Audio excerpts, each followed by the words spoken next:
hari ke depan, rakyat Indonesia akan memberikan hak pilih dalam pemilu. Pengadaan logistik pun dikebut. Distribusi surat suara terus dilakukan hingga ke pelosok negeri. Namun sejumlah masalah terjadi. Di Rembang, Jawa Tengah misalnya, ribuan surat suara ditemukan rusak saat proses penyortiran oleh petugas. Kerusakan seperti robek, berlubang, dan bertinta.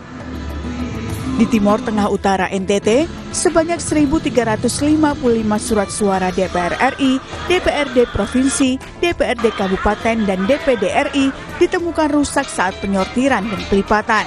Untuk menutupi kekurangan surat suara, KPU TTU telah mengajukan permintaan ke KPU RI. Di Lombok, Nusa Tenggara Barat, KPU Kota Mataram menemukan 2.000 surat suara rusak dan kekurangan 17.500 dari 1,6 juta kebutuhan surat suara. Laporan kerusakan dan kekurangan disampaikan ke KPU Pusat untuk penggantian sebelum proses distribusi ke 1.248 TPS. Dan kita tinggal menunggu ada kekurangan pengiriman dari percetakan sesuai dengan kebutuhan 1.600 sekian itu. Kita kekurangan kurang lebih 17.500-an surat suara yang kita akan mintakan untuk segera dilengkapi. Ini kemungkinan 17.000 itu akan bertambah atau seperti apa nanti Pak? Surat terlipat ini sudah tidak lagi bertambah kekurangan karena kita sudah data fix dan kita langsung laporkan hari ini juga setelah selesai surat terlipat. Pak, untuk kendala seperti apa yang... Untuk surat terlipat alhamdulillah tidak ada kendala, hanya kendala cuaca kemarin ya, tetapi sudah bisa diatasi dengan kondisi gudang yang cukup memadai dan untuk hal-hal SDM juga sudah terpenuhi semua. Tak hanya kekurangan surat suara ataupun rusak, distribusi juga menimbulkan masalah. Di Semarang, Jawa Tengah, sebuah truk kontainer bermuatan surat suara milik KPU Kabupaten Magelang terjun ke jurang sedalam 7 meter. Diduga, truk bermuatan 800 box surat suara DPRD Kabupaten Magelang tak kuat saat melintas di jalan menanjak hingga terprosok dan terjun ke jurang. Tim Liputan, Kompas TV. Saudara, sekitar 1 bulan lagi, rakyat Indonesia akan memberikan suara dalam pemilu 2024. Dalam rentang waktu itu, pengadaan dan distribusi logistik pun dikebut. Namun sejumlah masalah terjadi mulai dari surat suara rusak hingga kendala distribusi. Lalu apa solusi agar masalah logistik teratasi sehingga tidak menghambat pemilu? Kita bahas soal ini bersama sejumlah narasumber. Nanti akan hadir di studio Kompas TV ini ada Ketua Bawaslu Republik Indonesia Rahmat Bagja, Ketua KPU Republik Indonesia 2017-2021 yang bergabung lewat sambungan virtual Zoom, Arief Budiman, dan Dewan Pembina Perludem Titi Anggraini. Selamat pagi Mas Arief, Mbak Titi. Selamat pagi Mas Radi, pagi, Mas. Pak Abe. Ya, saya ke Mas Arief dulu sebagai orang yang pernah berada dalam lembaga penyelenggara pemilu. Kalau masalah-masalah seperti ini yang waktunya sudah mepet begitu Mas Arief, kira-kira bisa terselesaikan nggak sih? Ya, pastinya pertama kita harus konfirmasi ke teman-teman di KPU ya. Putus ya? Ya, Mas Arief? Ya, putus ya. Ya, silakan Mas Arief, terdengar suaranya? Halo. Ya. Halo. Ya, silakan Mas Arief. Agak terputus-putus ya. Oh, iya, ya silakan. Kalau KPU mengikuti jadwal yang sudah disusun, ya tentu semua akan bisa sesuai tiba tepat waktu. Ya. Tapi memang setiap pengiriman atau distribusi logistik itu selalu ada tantangannya ya. Misalnya force majeure tadi, ada kecelakaan. Apalagi pemilu kita ini diselenggarakan di awal tahun. Di awal tahun itu musim penghujan, ya. Biasanya beberapa daerah banjir, itu longsor, itu menjadi salah satu tantangannya. Nah, belum lagi kalau ada kendala, misalnya produksinya lambat misalnya, maka distribusi juga terlambat. Nah, belum lagi kalau ada kerusakan, kemudian ada kekurangan. Apalagi saya baca di beberapa informasi itu bahkan ada yang salah kirim, ya. Ya. Ini selalu menjadi tantangan kita. KPU memang harus memperhatikan kualitas, kemudian jumlahnya, kemudian waktunya, termasuk tujuannya. Ya. Ya. Tujuan alamatnya. Ini yang harus menjadi perhatian dalam proses logistik. Nah, apalagi untuk daerah-daerah, ya, daerah-daerah yang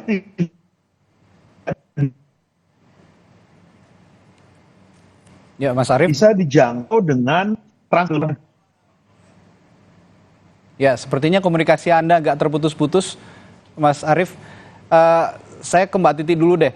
Tadi kan Mas Arief mengemukakan memang masalahnya akan ada tersendiri begitu ya, dibandingkan periode-periode sebelumnya juga masalah ini tetap akan muncul. Tapi apakah kalau dari kacamata Mbak Titi, permasalahan yang sekarang ditemukan oleh Bawaslu begitu kira-kira? Saya bacakan sedikit, ini ada masalah logistik ya, beberapa masalah logistik di pemilu 2024. Ada kotak suara rusak ini di 177 kabupaten kota.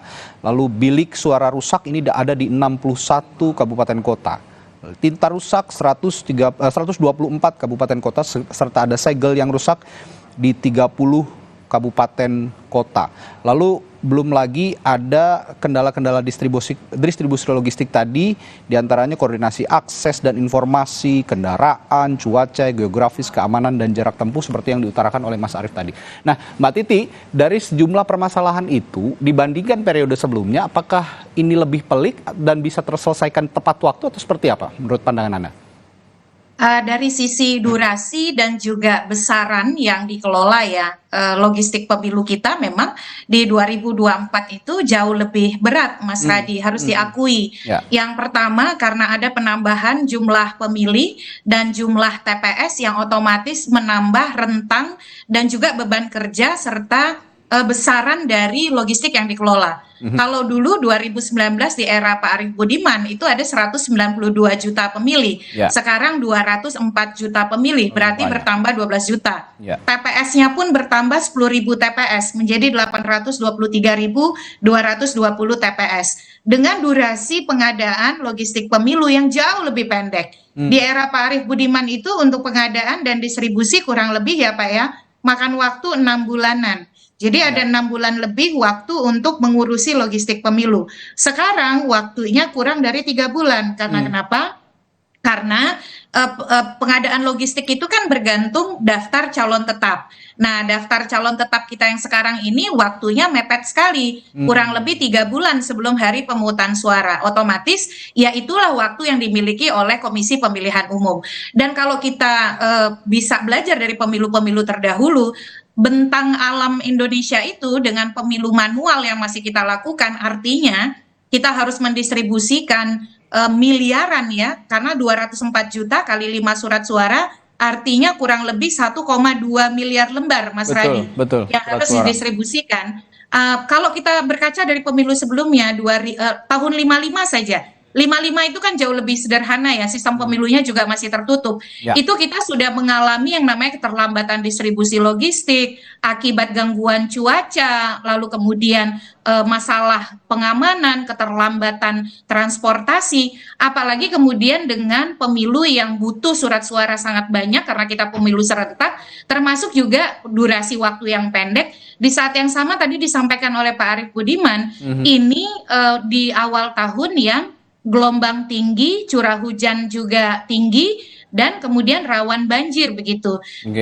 Kalau kita ingin melihat dibandingkan dengan pemilu sebelumnya, terutama itu bisa kita lihat pada menjelang hari H atau di hari H. Pada pemilu 2019 itu di masa Pak Arief Budiman, ada sekitar dalam catatan yang kami rangkum ya, ada 3.000 TPS yang surat suara, 3.000-an TPS yang surat suaranya tertukar. Lalu ada 2.000-an TPS, 2.000 lebih TPS yang surat suaranya tidak bisa sampai tepat waktu begitu ya. Itu karena banyak faktor. itu di 2019 adalah pemilu serentak pertama kita, Mas Radi. Jadi bebannya memang berlipat-lipat dibandingkan 2014 yang pemilu legislatif mendahului daripada pemilu presiden. Jadi ada distribusi beban lah ya. Nah, apalagi sekarang saya kira dengan pertimbangan waktu yang pendek, beban kerja yang jauh lebih besar, saya kira KPU punya tantangan tersendiri yang saya setuju dengan Pak Arief Budiman tadi harus disampaikan secara terbuka kepada publik soal bagaimana perkembangan logistik, problemnya apa. Karena kalau kita baca undang-undang pemilu kita itu ada bahkan disebutkan salah satu fasilitasi yang harus diberikan oleh pemerintah adalah membantu kelancaran distribusi logistik gitu. Nah, itu kan dari sisi logistik. Tapi kalau logistiknya rusak atau kurang, itu harus dilakukan antisipasi sehingga pada hari H seluruh logistik itu bisa tiba. Karena tidak akan ada pemungutan penghitungan suara kalau tidak ada logistiknya. Itu kan konsepnya ya. Betul. Dan belum lagi beberapa terkait dengan profesionalitas penyelenggara pemilu, terkait dengan ketidakcakapan atau ketidakprofesionalan sebagai ilustrasi yang terjadi di Taipei ya. Di Taipei itu kan menambah beban tersendiri bagi penyelenggara pemilu kita dan juga anggaran negara. Karena ketidakpatuhan pada aturan main, negara harus membayar dengan pengadaan baru dan distribusi baru. Kita berharap yang begitu-begitu itu tidak terulang, Mas Radi. Karena di beberapa di luar negeri, juga pada pembelajaran pemilu sebelumnya, terjadi yang namanya salah kirim, keterlambatan surat suara via pos. Nah, mudah-mudahan karena kita punya pelajaran di pemilu terdahulu, KPU lebih punya contingency plan atau rencana antisipasi karena sudah melakukan mitigasi risiko. Karena mereka tidak harus mulai dari nol. Mereka bisa belajar dari pemilu terdahulu dan logistiknya tepat jenis, tepat jumlah, tepat kualitas, tepat sasaran, tepat waktu, dan tepat anggaran. Baik. Dan pagi hari ini, Saudara, di studio Kompas TV juga sudah hadir Ketua Badan Pengawas Pemilu Republik Indonesia, Pak Rahmat Baja. Selamat pagi, Pak Rahmat. Sehat, Pak ya? Sehat. Nah, ini sebagai otoritas yang punya temuan dan sudah diungkapkan juga ke publik. Kira-kira yang paling krusial menurut Bawaslu, temuan apa yang jadi permasalahan distribusi maupun pengadaan logistik untuk pemilu 2024 kali ini? Pertama adalah nanti harus kita lihat ya kualitas surat suara. Ini kita sudah mulai berbicara kualitas surat suara. Karena ada beberapa temuan di lapangan, surat suara yang seharusnya misalnya warna biru, orange, penandanya DPRD. Kemudian ada yang nomornya kurang jelas. Nah, kemudian juga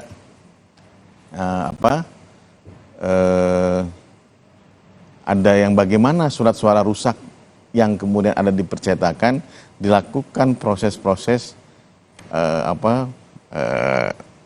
pembakaran atau sesuai dengan prosedurnya di percetakan dan dimusnahkan seperti apa. Nah, itu yang kemudian harus dilihat. Karena ada beberapa percetakan surat suara yang kemudian kita agak susah juga untuk masuknya. Jadi tidak kemudian serta-merta ketika Bawaslu masuk itu boleh enggak boleh. Dan kami juga tahu sebenarnya untuk kemudian agar tidak mengganggu proses kami mengerti. Tapi kadang-kadang di lapangan itu dipersulit. Ya. Tidak boleh pakai, pernah ada miskomunikasi misalnya, kami tidak diperkenankan pakai atribut Bawaslu ketika masuk percetakan. Kenapa itu alasannya, Pak? Kami juga tidak mengerti. Saya protes langsung ke Pak Sekjen KPU kan.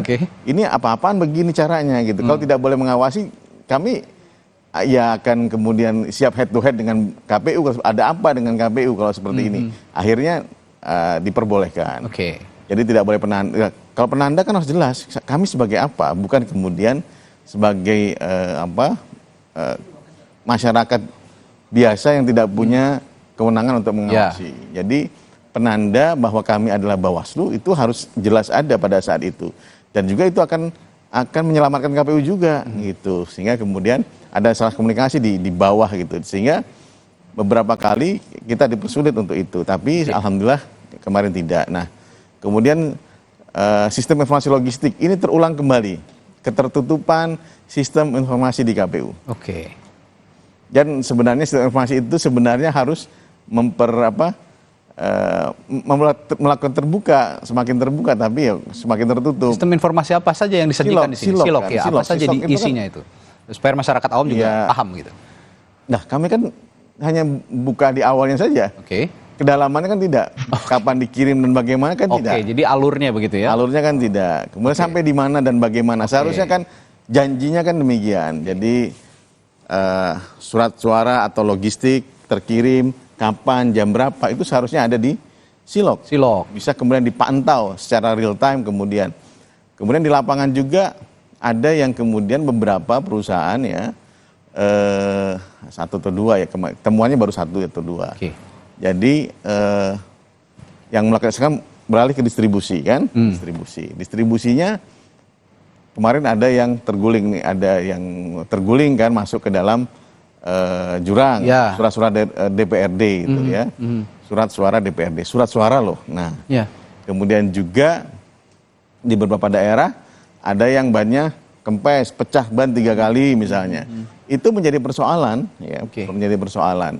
Sehingga inilah yang menurut kami juga harus diperbaiki ke depan. Ini distributornya apakah tidak mengecek ya kemampuan beban ya truk dan kawan-kawan. Ini kan selalu jadi dari standar prosedur yang seharusnya ada. Kemudian juga kami juga baru tahu ada laporan kemarin, baru saja ada laporan 2 hari yang lalu bahwa untuk surat suara yang teman-teman disabilitas itu hanya disediakan untuk presiden dan DPD. Nah, ini baru nih. Ini saya baru juga untuk di satu daerah ya, ini baru temuan kami di satu daerah ya. Jadi untuk Pilpres saja jadi surat suaranya begitu. Dan DPD. Oh, dan DPD. Jadi DPD. untuk DPR, DPRD provinsi dan DPRD kabupaten kota tidak ada. Alat bantu tunanetra. Oke. Alat bantu tunanetra itu hanya untuk 2 jenis saja, PPWP dan DPD. Nah, ini baru temuan di. Ya, dari temuan-temuan Bawaslu tadi yang paling saya garis bawahi adalah soal transparansi nih Pak Rantowagja ya. Jadi tadi Anda mengungkapkan bahwa di Silog sendiri tidak ada yang jelas begitu, publikasi yang jelas, alur dan juga progres atau perkembangan terkini bagaimana distribusi itu dilakukan, apakah sudah sampai atau belum, apa saja kendalanya, sepertinya harusnya ada terpampang di Silog seperti yang sebelum-sebelumnya supaya juga publik tahu. Nah, saya akan juga bertanya kepada Mas Arief, namun sebelum itu juga kami disclaimer dulu nih, kami sebelumnya sudah menghubungi semua komisioner KPU untuk mengklarifikasi dan juga menjelaskan duduk perkara ini, tapi hingga saat ini belum bisa merespons permintaan kami untuk menjelaskan itu. Saya akan ke Mas Arief. Mas Arief, dari masalah transparansi tadi, mengingat dengan kompleksitas yang sudah diungkapkan tadi oleh Mbak Titi, transparansi dari Silog ini pada periode Anda bagaimana dan di-compare dengan yang saat ini bagaimana, Mas Arief? Ya, saya kebetulan jadi penyelenggara di tingkat pusat di pemilu 2014 dan 2019 ya. 2 periode ya. Kami membangun Silog. Saya ingat betul. Ya, kebetulan di periode pertama saya ngurusi logistik. Saya sampaikan kepada jajaran Sekretaris Jenderal waktu itu, publik perlu tahu supaya mereka tidak menduga-duga dan tidak berprasangka terhadap kita. Terutama apa? Terutama jumlah surat suara. Karena undang-undang mengatur secara ketat jumlah surat suara yang bisa diproduksi. Jadi kita kurang mengirimkan surat suara, itu jadi masalah. Karena pemilih tidak bisa terlayani dengan baik. Tapi kita lebih mengirimnya, itu juga jadi problem. Karena nanti dituduh ada penggelembungan. Maka mengirimnya harus sangat tepat jumlahnya. Dan ketika dikirim, kualitasnya itu betul-betul harus sesuai dengan spesifikasi yang sudah ditentukan. Saya selalu mengingatkan kepada teman-teman saya begini, logistik pemilu itu bukan sekedar barang, ya, tetapi dia menjadi sarana, dia menjadi alat untuk mentransfer suara pemilih menjadi orang terpilih dan duduk di kursi parlemen. Betul. Ya, itu jadi ini penting. Jangan sampai kalau tadi Pak Ketua Rahmat Bagja kan mengatakan warnanya yang salah. Jangan sampai misalnya kualitas surat suara baru dipegang sudah sobek misalnya. Itu kan suara menjadi tidak sah. Begitu. Jadi memang ini salah satu urusan pentingnya dalam pemilu itu adalah soal logistik. Jadi memang teman-teman harus berhati-hati. Nah, zaman saya dulu Silog itu bisa diakses oleh publik. Bahkan publik Saya ingat waktu itu kita bikin dalam bentuk peta gitu ya. Kalau dia klik satu kota, di situ akan langsung muncul berapa jumlah pemilihnya, berapa jumlah TPS-nya, berapa jumlah logistik yang didistribusikan. Bahkan termasuk dalam satu peta, kami sediakan begini, pengiriman dari kota A ke kota B. Dia melalui jalur udara. Bagaimana kalau jalur udara pada saat itu tidak bisa? Maka harus melalui jalur darat. Bagaimana kalau jalur darat tidak bisa? Maka harus melalui jalur laut. Itu kita sediakan opsi-opsinya. Dan seingat saya hampir semua bagian itu bisa diakses oleh publik.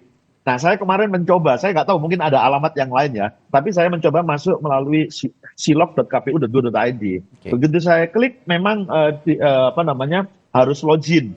Artinya hanya mereka yang punya username dan password yang bisa akses. Publik nggak bisa lihat. Tapi saya nggak tahu, mungkin ada alamat yang lain, saya belum coba cek. Saya hanya ngecek di satu alamat itu karena dulu saya menggunakan alamat itu login. Baik, ya saya sepakat dengan Anda Mas Arief bahwa masalah logistik ini sangat krusial karena mau capresnya ataupun anggota DPRD-nya kampanye berpolitik begitu ya, kesana kemari meyakinkan hati rakyat untuk bisa dipilih. Tapi kalau logistiknya nggak siap, pemilunya juga bisa kacau nanti, keterpilihan anggota DPR, DPRD dan capres-capresnya juga akan banyak bermasalah begitu kira-kira. Nah, yang ingin kita tekankan juga meskipun saat ini hari ini KPU tidak hadir, tapi kita akan duduk bersama dulu untuk memberikan solusi yang terbaik untuk KPU. Nanti juga setelah jeda saya akan tanyakan apa saja yang ditawarkan oleh masing-masing narasumber kita pagi hari ini, baik dari Pak Rahmat Bagja sebagai Bawaslu, lalu juga Mas Arief sebagai orang yang pernah duduk di KPU, dan juga Mbak Titi sebagai advisor yang terus-menerus menyuarakan pemilu yang baik begitu. Kita akan bahas setelah jeda di Sapa Indonesia Pagi sesaat lagi. Tetaplah bersama kami.